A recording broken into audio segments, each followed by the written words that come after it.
আসসালামু আলাইকুম বন্ধুরা, আশা করি সবাই ভালো আছেন। ইসরায়েল খুবই উদ্বিগ্ন হয়ে পড়েছে। ইসরায়েল এখন কেবল স্বল্প সময়ের সতর্কতা পাচ্ছে।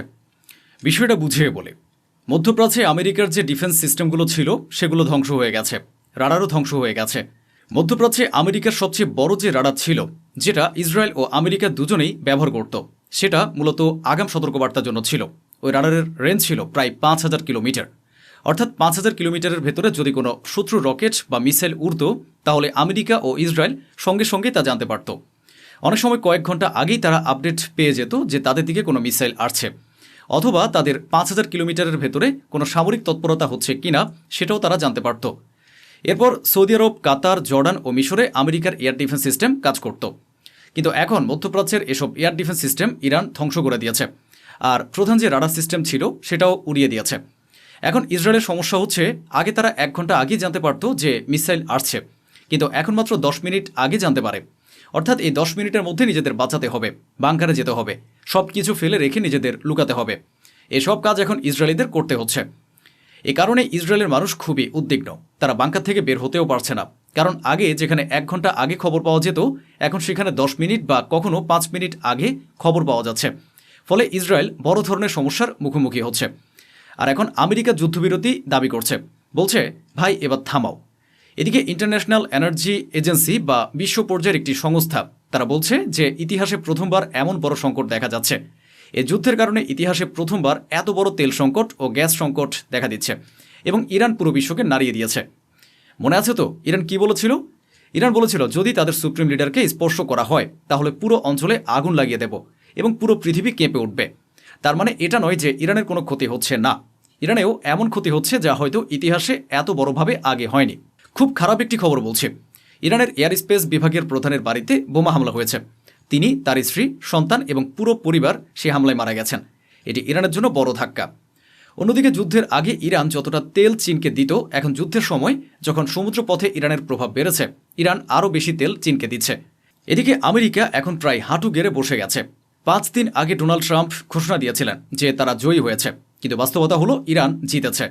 এখন আমেরিকা প্রকাশ্যে না হলেও গোপনে বহুবার বলছে মাফ করে দাও, যুদ্ধবিরতি করে ফেলি, কিন্তু ইরান তা প্রত্যাখ্যান করছে। বলেছে না, আমরা সিজফায়ার করব না। এখন বিষয়টি জনসম্মুখেও চলে এসেছে। রিপোর্ট আপনাদের সামনে।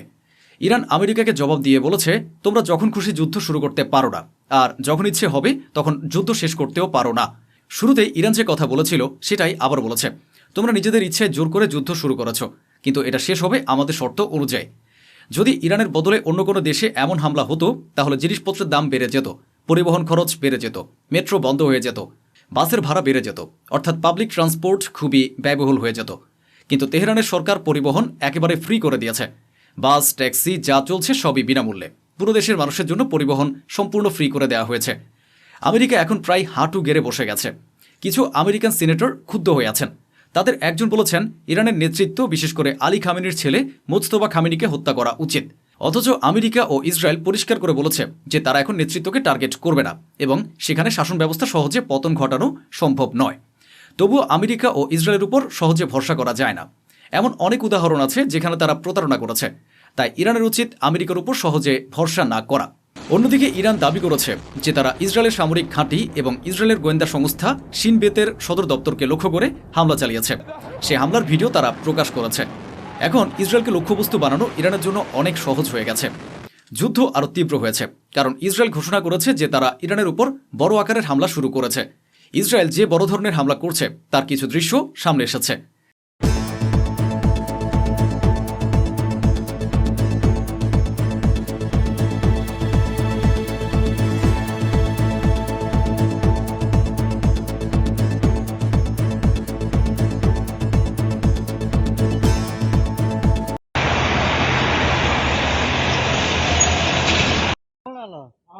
ये बानियस में बानियस में बानियस में बेनियाज नहीं है, इधर है दौरा में भाई।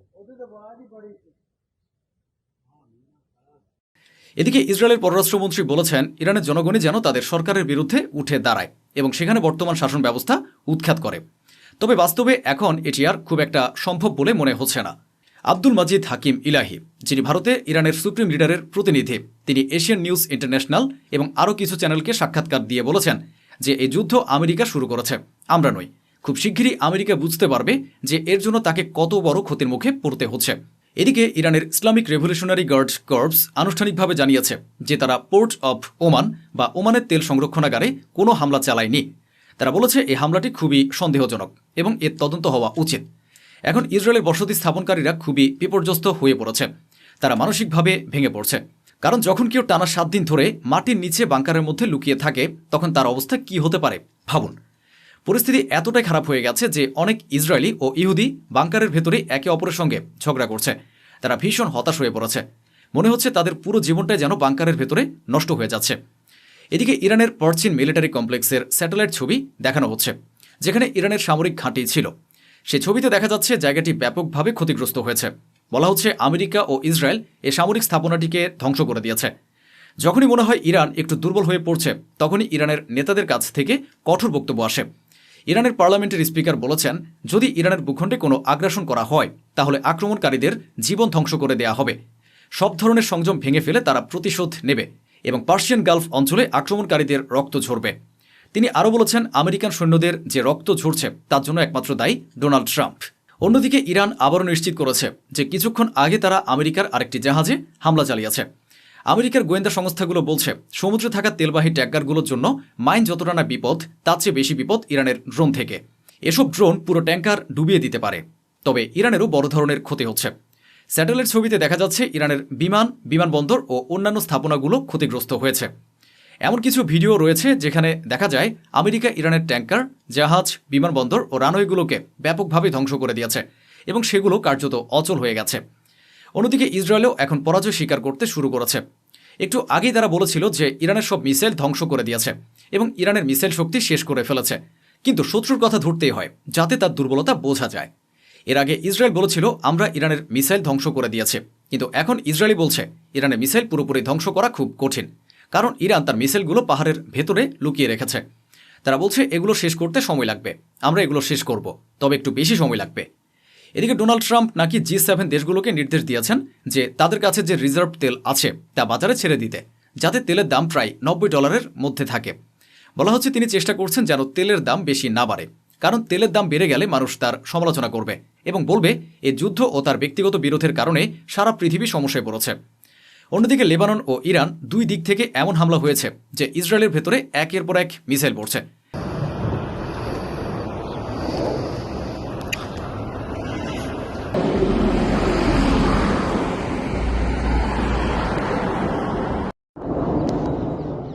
বলা হচ্ছে এসব মিসাইল হামলায় সেখানে বড় ধরনের ক্ষয়ক্ষতি হয়েছে।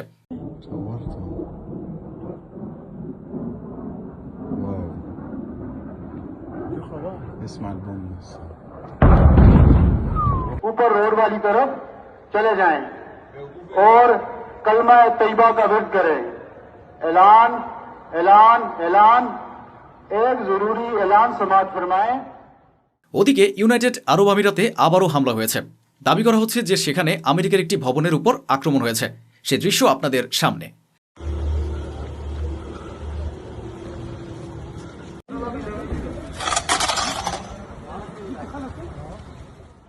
একইভাবে এখন ইরান দিনের আলোতেও হামলা শুরু করেছে। ইরাকেও দিনের আলোতে একটি আমেরিকান ঘাঁটিতে ইরান আবার হামলা চালিয়েছে বলে বলা হচ্ছে।